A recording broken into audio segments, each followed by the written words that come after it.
Assalamualaikum warahmatullahi wabarakatuh. Kami akan mempresentasikan tentang sampling air. Sebelum itu, perkenalkan nama saya Ika Fajrandra Madania, absen 14, dan rekan-rekan saya, Farel Alban Andrizan, absen 12, dan Jenny Putri Jasmine, absen 16. Pertama-tama, saya akan menjelaskan tentang dasar teori. Pengambilan sampel merupakan hal yang penting dalam uji kualitas air dan harus mewakili keadaan air di lokasi pengambilan sampel, karena akan berpengaruhi hasil analisis di laboratorium. Keberhasilan metode pengambilan sampel sangat tergantung pada peralatan untuk pengambilan sampel, teknik atau cara pengambilan, pelaksanaan, dan penanganan serta penyampurnaan analisis laboratorium. Alat pengambilan sampel harus memenuhi persyaratan sebagai berikut. 1. Mudah dicuci dari bekas sampel sebelumnya. Yang kedua, sampel mudah dipindahkan ke dalam botol penampung tanpa ada sisa bahan tersuspensi di dalamnya. Yang ketiga, mudah dan aman untuk dibawa. Untuk alat dan bahan yang dibutuhkan adalah yang pertama, untuk alatnya yaitu penggaris, termometer, botol kaca, ranting pohon, pH meter, dan pipet tetes.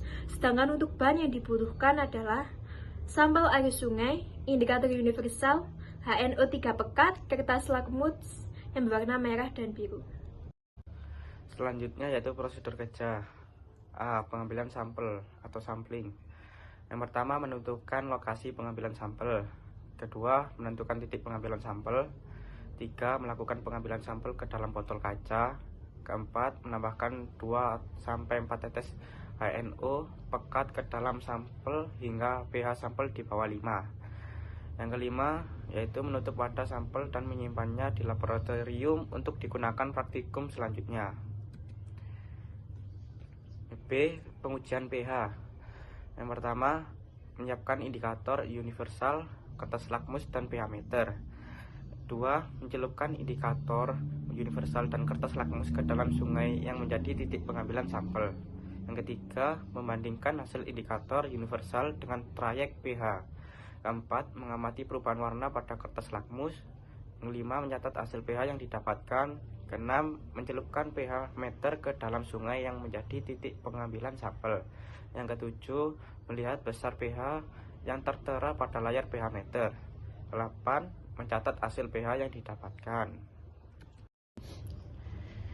C. Pengukuran suhu. Yang pertama, menyiapkan termometer. Kedua, mencelupkan termometer ke dalam sungai yang menjadi titik pengambilan sampel. Yang ketiga, menunggu hingga skala termometer berhenti bergerak selama 3 menit. Yang keempat, mengamati skala suhu yang ditunjukkan termometer. Yang kelima, mencatat suhu yang didapatkan. D. Pengamatan warna air.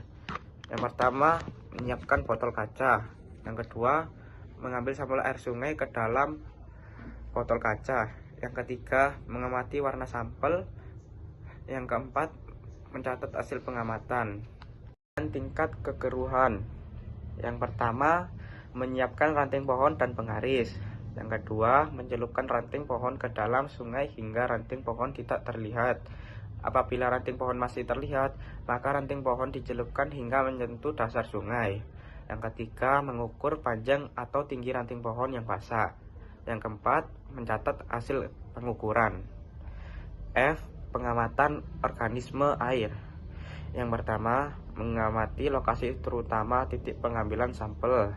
Yang terakhir, mencatat jenis-jenis dan apa saja organisme yang hidup di lokasi atau titik pengambilan sampel atau sungai. Hasil pengamatan, lokasi dan sumber air. Sungai depan SMKN 1 Pasuruan, sumber airnya terdapat di selokan yang terhubung dengan sungai. pH, pH-nya itu 7 sebelum ditambahkan HNO3 pekat. Suhunya 31 derajat Celcius. Warna air bening sedikit keruh. Tingkat kekeruhan 14 cm. Jenis organisme ikan kecil dan keong sungai. Yang terakhir adalah kesimpulan. Dari hasil pengamatan yang didapatkan, dapat disimpulkan bahwa air sungai yang menjadi titik pengambilan sampel telah tercemar oleh berbagai limbah, baik itu domestik ataupun rumah tangga. Akan tetapi, air sungai ini tidak berbahaya dan aman. Hal ini dapat dibuktikan dari pH air sungai yang masih dalam tingkat normal, yaitu 7, dan tingkat kekeruhannya yang juga rendah.